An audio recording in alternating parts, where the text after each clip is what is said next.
There's a moment, fleeting and fragile, where the world slows down. Your phone lights up, and there it is, his name. Your heart skips. Your breath catches. It's him. Again, after days, weeks, maybe months of silence, after the way he left, after the way he made you feel, and in that instant, all the strength you built, all the promises you made to yourself start to waver. That's the moment. The mistake begins there. Don't make it. Not this time. It's a story as old as time, and yet as personal as your own heartbeat. A man pulls away, maybe subtly, maybe violently, maybe he ghosts you altogether, vanishing like smoke, leaving you to question your worth in the silence of unanswered texts and empty calls. And just when you've started to pick up the broken pieces of your self-esteem, just when your soul has started whispering reminders of your value, he reappears, and it feels like hope, like the validation you've been silently praying for, like all the pain could maybe somehow be reversed if you just respond the right way. But here's the truth you may not want to hear but desperately need to.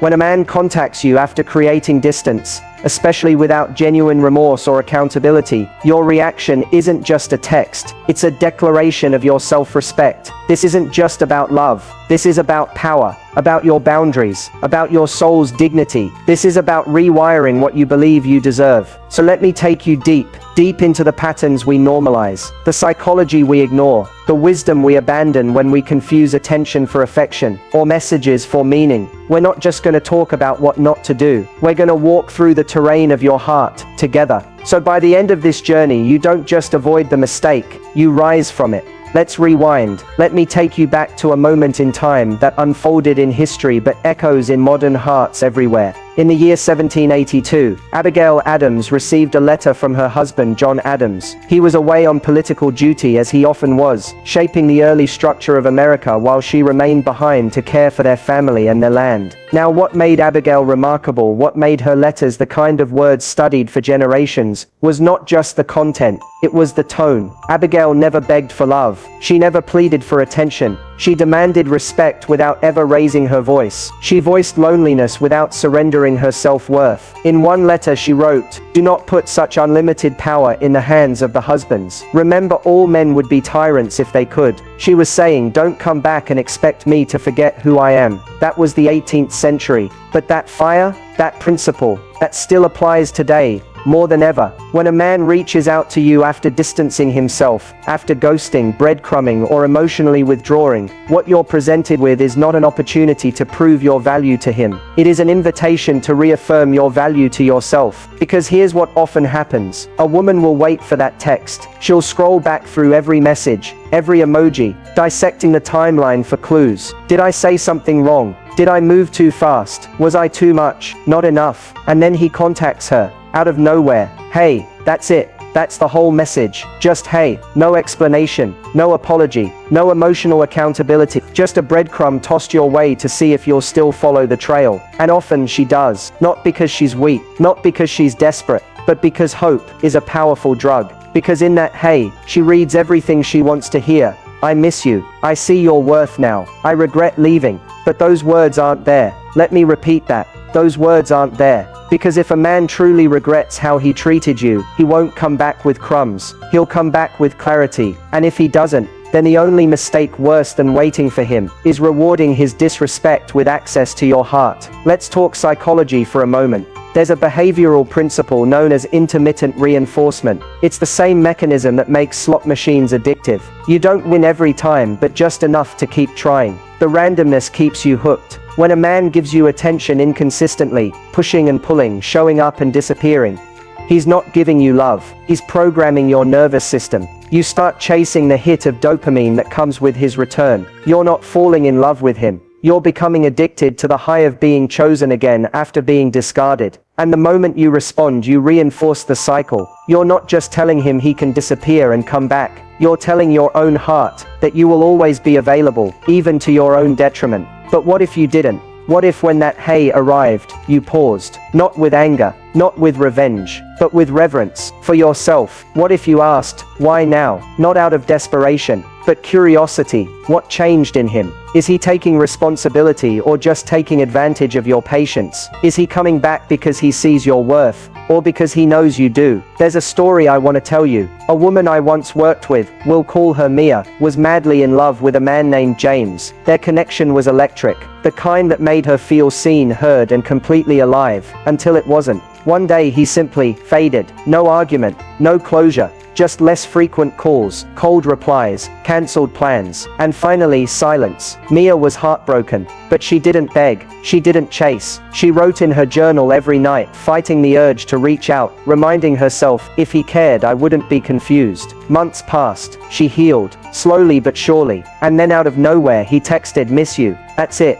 Just miss you. She stared at the screen, and her hands trembled, because her heart remembered the way it used to beat for him. But her soul remembered the ache, the waiting, the diminishing. She didn't respond. Instead she whispered to herself, I miss me more. That was the moment she chose herself. That wasn't just emotional strength. That was wisdom. That was the maturity to know that a message is not a mea culpa. That nostalgia is not accountability. That missing you is not the same as valuing you. Let me take you even deeper. In ancient Stoic philosophy, one principle reigns supreme. You cannot control what others do. You can only control how you respond. Epictetus once said, we are disturbed not by the things that happen but by our interpretation of them. So let's reinterpret the text. He reached out. You don't know why. Maybe he's lonely. Maybe he's bored. Maybe he saw your photo and remembered the way you laughed when he said something dumb. Maybe he's testing the waters. Maybe he's hoping you'll do the emotional labor of reopening the door so he doesn't have to. You cannot control his intentions, but you can decide what that message means for you.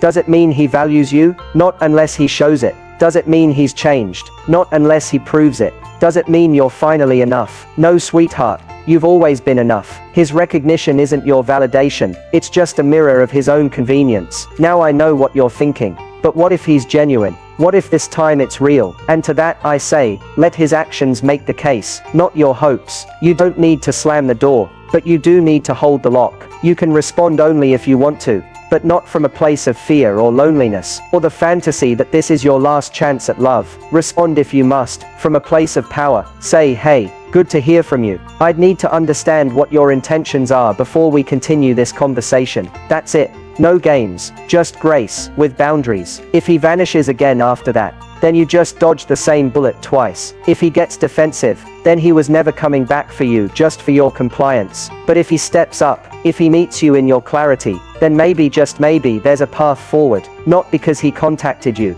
but because you demanded and received what your soul deserves. Let me tell you something no one tells you enough. You are not difficult to love. You are not asking for too much. You are not too emotional, too intense, too complicated. You are simply asking the wrong people for the right things. And when a man contacts you after disappearing or devaluing you, your job isn't to prove your worth. Your job is to protect it. You don't need to be cold. You don't need to be rude, but you do need to be clear. You are not a second option. You are not a placeholder. You are not a warm body to text when the night gets quiet. You are the prize. And when you finally start treating yourself that way, the wrong men will fall away, not because you pushed them, but because they were never built to reach your standard. And that's okay, because the right one, he won't reach out only when it's convenient. He'll show up consistently, speak respectfully, act intentionally, and love deeply. But until then, don't let a random message break your progress. Don't let temporary affection sabotage permanent growth. The biggest mistake you can make when a man contacts you after pulling away is thinking that his message is more important than your momentum.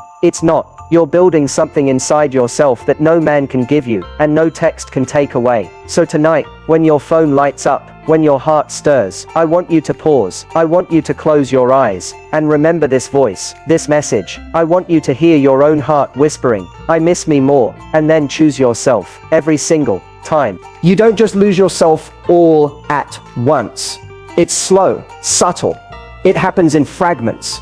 The first time is when you justify the silence. You say he's probably just busy. You say he's overwhelmed, that life is complicated. And maybe it is, but so are you. And yet you made space.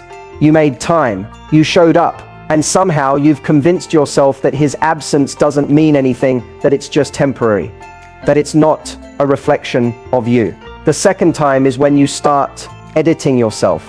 You become softer, not in the way that love makes you tender, but in the way fear makes you shrink. You stop asking questions. You stop speaking your truth.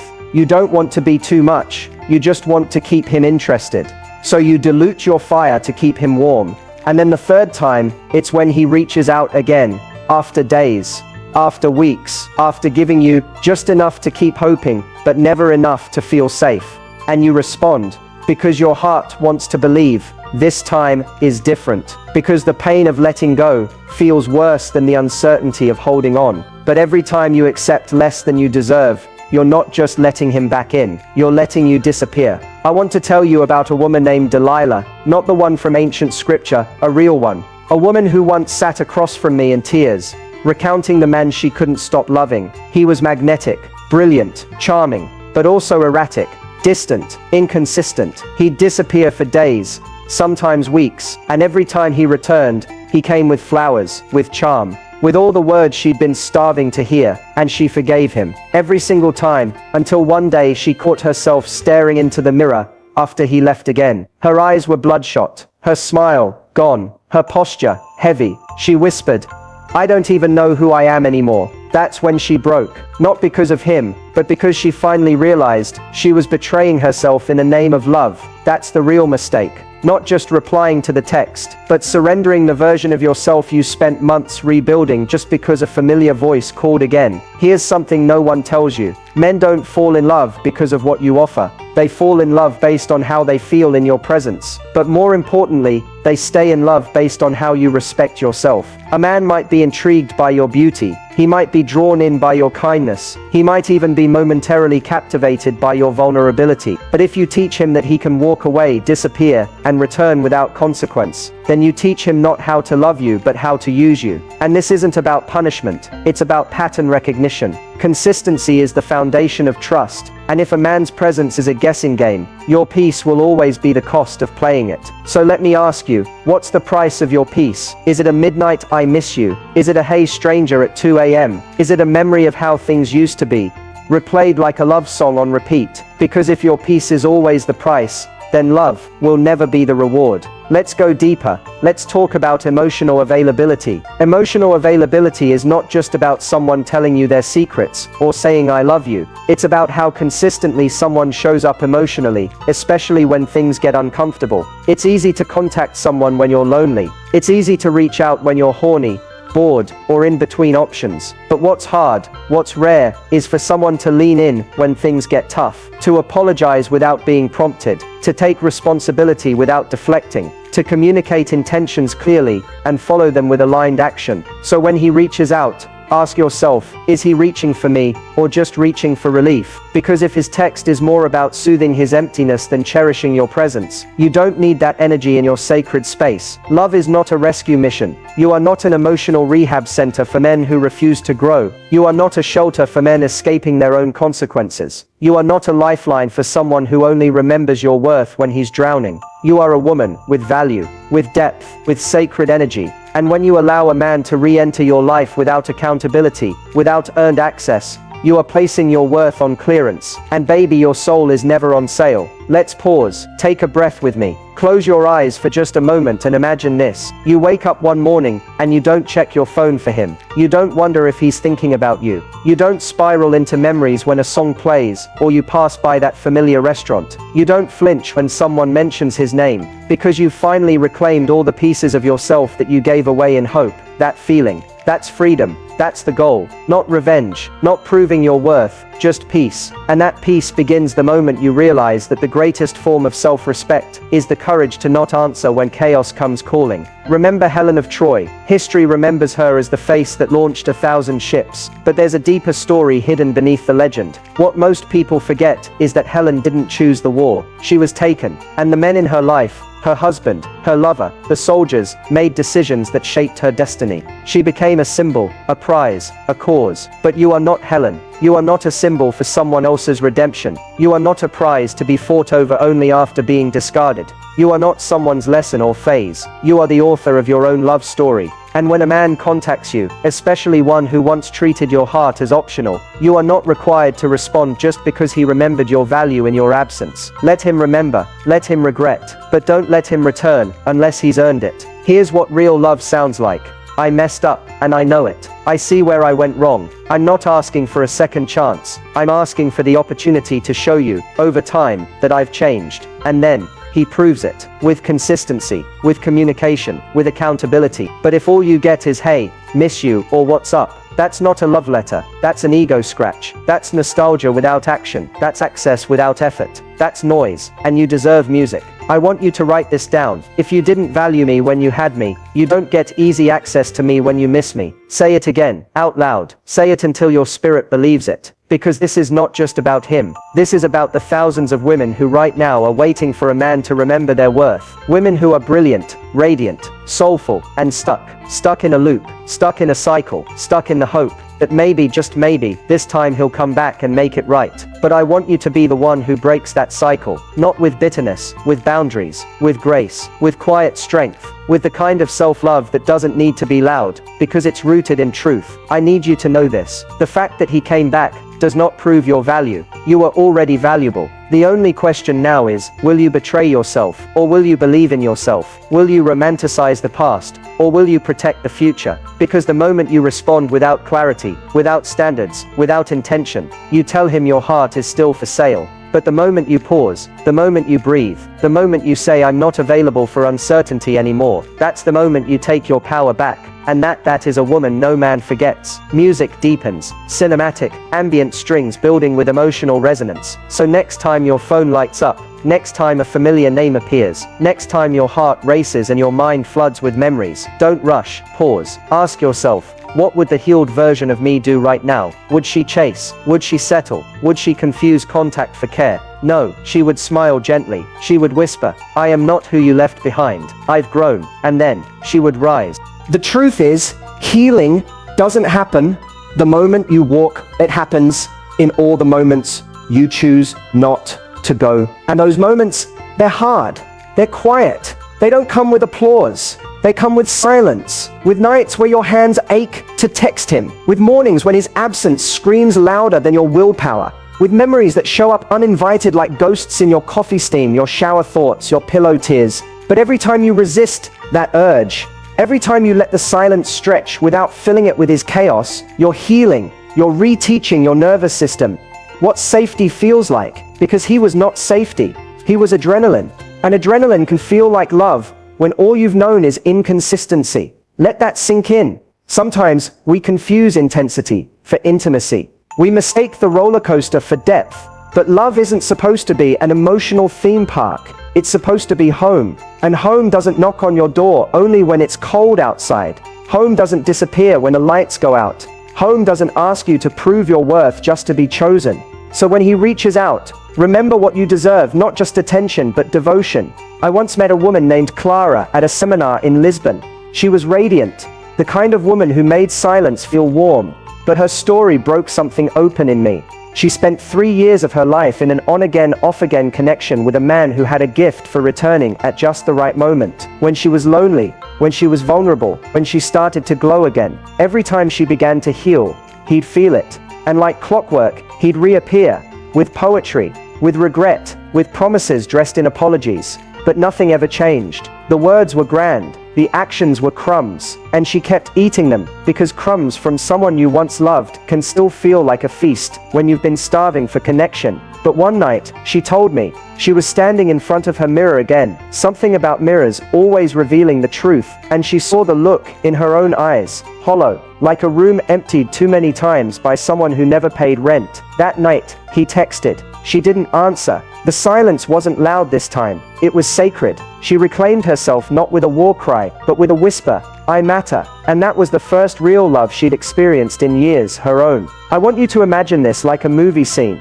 It's a rainy night. You're sitting by the window. The phone lights up. His name glows on the screen, like an old scar aching for attention. And you don't flinch. You sip your tea, you lean back, you exhale, because you've outgrown the need to be wanted by someone who only chooses you when it's convenient. You don't reply. Not because you're bitter, but because you've finally made peace with the idea that silence can be louder than words. And sometimes the most powerful thing you can say is nothing at all. Let's talk about something deeper. Let's talk about the trauma of being emotionally available to someone who was only temporarily interested. There's a wound that forms when you keep pouring yourself into someone who only shows up in fragments. It's the wound of self-betrayal. Because even when you knew better, even when your intuition whispered, "This isn't love," you stayed, you responded, you hoped, you put your emotional stability in the hands of someone who didn't have the capacity or the desire to protect it. But your trauma doesn't define you, your healing does. You get to rewrite the script. You get to choose that next time your phone lights up.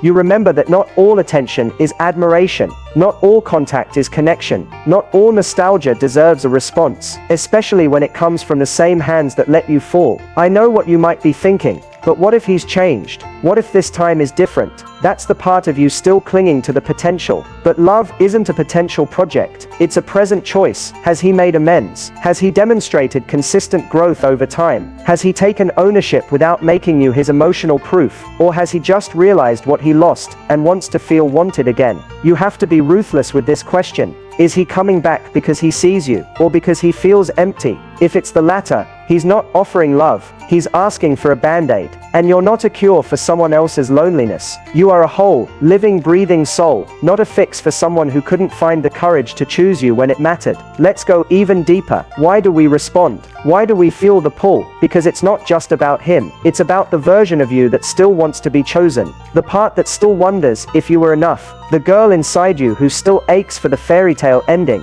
even if it comes from the wrong prince. And that's okay. That girl is not your weakness. She's your tenderness, your hope, your heart. But you can't let her drive your decisions anymore. You are not that girl. You're the woman who survived. You're the woman who cried and kept going. You're the woman who felt everything and didn't shut down. You're the woman who deserves a love that shows up without needing to be chased. Here's the thing most women forget. You're not hard to love. You've just been loving people who couldn't meet you where you are. People who fed on your light because they didn't know how to create their own. People who called you too much because they were never enough for themselves. People who made you doubt your value so they could feel better about their own emptiness. But hear me. You are not too much. Your standards are not too high. Your boundaries are not barriers. They are filters. Filters for alignment, for respect, for realness. And every time you ignore a man's lazy attempt at re-entering your world, you strengthen those filters. You become more magnetic, not less. Because the most powerful energy in the world is a woman who knows her worth and acts like it. Think of Queen Elizabeth, the woman who never married, the woman who ruled an empire in a time when women were expected to be wives, not leaders. She received countless proposals, kings,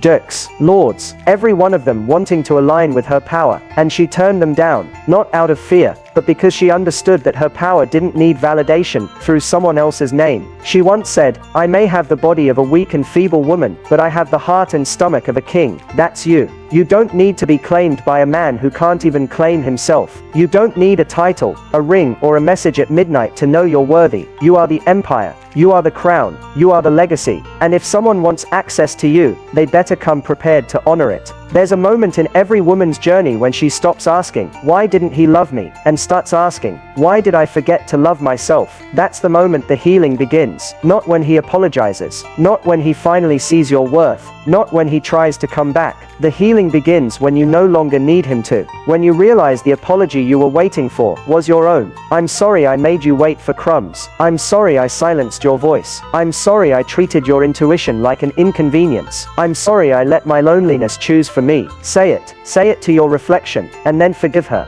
Forgive the version of you who didn't know better. She was doing the best she could with the information she had. But you know better now, and you can do better now. So, when he contacts you, don't make the mistake of responding out of habit, or hope, or history. Respond only if his presence aligns with your peace. Respond only if your healed self would thank you for it. And if not, then let that message fade into the past, like a chapter that's been read too many times. Your next chapter, it's being written in your silence, in your strength, in your sacred no. If this message spoke to your soul, if it helped you see your worth a little clearer, or gave you the strength to choose peace over pain, don't forget to like this video, comment below with your thoughts or your story. I read every single one, and subscribe for more empowering heart awakening content. You are not alone on this journey. And every time you engage, you help this message reach another soul who needs it. Let's grow together. Let's heal loudly. Let's